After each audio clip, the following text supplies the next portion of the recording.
আসসালামু আলাইকুম। ঈদ মোবারক। সবাইকে ঈদের অনেক শুভেচ্ছা। আর ঈদের ব্লগটা দিতে একটু দেরি হয়ে গেল। তো আমাদের সকালটা কেটেছে ঈদের ডেজার্ট দিয়ে। তারপর হচ্ছে এই তো বাবা নামাজ পড়ে আসছে। তো সেমাই খেয়ে আমাকে সুন্দর একটা রিভিউ দিল। ও নামাজ পড়ে আসছে পাঞ্জাবি পরে এসেই খুলে ফেলছে ইলাইনার জন্য। আর ইলাইনার জন্য কেন সেটা ভিডিও দেখলেই বুঝতে পারবেন। তারপরে চলে গেলাম চটপটি বানানোর জন্য। আমি বছরে একবারই চটপটি বানাই, সেটা হচ্ছে রোজার ঈদের দিন। আমার বাহিরে চটপটি বেশি পছন্দ। তো বাসায় ঈদের দিন আমার হাতে সবাই চটপটি পছন্দ করে, সেজন্য ওই দিনই বানাই। তো ইলাইনার ড্রেস রেডি, কিন্তু ও পড়তে পারবে না কারণ ওর ফক্স হয়েছে, ও কান্নাকাটি করতেছে, ওর ড্রেস পরবে কিন্তু ওর ড্রেসটা পরা অসম্ভব কারণ ওর পুরো শরীরে আর কি ফক্সের জ্বালা পড়া আছে বা যেই প্রবলেমটা সেটা তো সবাই জানেন। তো কান্না করতেছে, কান্না থামাইতেছি না। তারপরে সালামি দেওয়া শুরু করলাম। এই তো ১ম এ বড় ভাগিনা দিয়েই শুরু করলাম। সে আবার সালামি পেয়ে দেখাচ্ছে যে ঠিক আছে কিনা। আমি বলছি যে, "আমার নোট আমাকে দিয়ে দে।"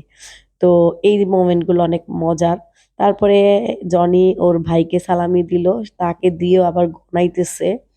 এরপরে ইলাইনাকে দেওয়া স্টার্ট করছে। ওর মুখের ছ্যাপ নিয়ে হচ্ছে ও টাকা গুনতাছে। এইটা দেখে আমি হাসতে নাই। তো ইলাইনা তার ভাইয়ের কাছ থেকে সালামি নিচ্ছে আর ব্যাগে ঢুকাইতেছে। সে ঠিকমতো টাকাগুলো নিতেও পারতেছে না। মানে আলাঝালো করে ফেলছে। ওর ভাই গুছায় ওকে আবার ব্যাগে দিয়ে দিতেছে। কি ভালোবাসা! বড় ভাই বলে কথা। বড় ভাই একজন থাকতে হয়। তারপরে এই তো দীপা আর হচ্ছে কেয়া এদিকে সালামি গুনতেছে। আমি ভিডিওতে আসি নাই কারণ ইলাইনার জন্য আমাদের কারোরই ড্রেস পরা হয় নাই। ঈদের ড্রেস রেখে দিছি। ও সুস্থ হলে আমরা পরবো। তো এখানে সবার আগে ছোটদের দিল, তারপর বড়দের দিচ্ছে। এই মোমেন্ট গুলো আসলে ফানি আর লাভলি মোমেন্ট। খুব ভালো লাগে। ঈদের দিন তো সালামি সবচাইতে ইম্পোর্টেন্ট একটা পার্ট। তো আজকে আমাদের এই যে রিয়েল অনেক দুষ্টামি করতেছিল। ও টাকা গুনতেছে কিন্তু আমরা সালাম করতে বলছি সেটা করবে না। কিন্তু টাকা ঠিকই নিবে। আর এবার ইলাইনাকে ইয়ানকে আরিয়ানাও সালামি দিছে। ও বড় হয়ে গেছে। তারপর চটপটি খেতে দিলাম। তারা কি মজা করে আমার চটপটিগুলা খেলো। বলতেছে খুব মজা হইছে। আমাদেরও ভালো লাগতেছে। মন খারাপের কিছুই নেই। ঈদ আসবে, ঈদ যাবে। শরীর সুস্থ ভালো থাকা হচ্ছে সবকিছু। ইনশাআল্লাহ আমরা ঈদের ড্রেসগুলো অবশ্যই পরবো। ইলাইনা একটু সুস্থ হোক রেখে দিয়েছি।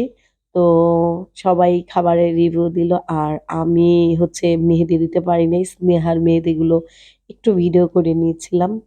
তো সবার ঈদ কেমন কেটেছে অবশ্যই কমেন্ট করে জানাবা। আর যে যেখানে থাকবে অবশ্যই ভালো থাকবে।